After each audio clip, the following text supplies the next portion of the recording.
What's up, you guys? This is my Miata. I'm in the process of swapping my motor out, and I replaced the radiator recently. And after replacing the radiator, I looked at the reservoir overflow tank, and it is nasty. So decided to replace it. I'll show you guys how to do that. There's 3 bolts, 2 at the top, 1 at the bottom.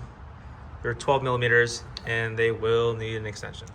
All right, now that we got our ratchet with an extension, we can start taking these bolts off.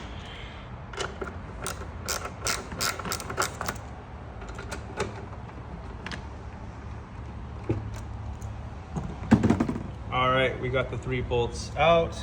They were right here. They're actually only 10 mils. And the golden rule, here's our new one. What we'll do is we'll take this one out of the bag and match the other tank and make sure they all fit. Let's see.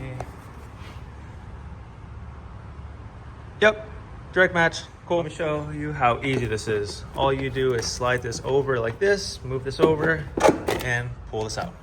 Wow, that easy. Look how nasty this thing is. Yuck, you don't want that stuff in your new radiator, do you? And all you do with the new one is put the butt in first, slide it down, slide it over, and she is good to go. And go ahead and put those bolts back on there. Okay, new reservoir is in, bolts are in, hose is on, she's good to go.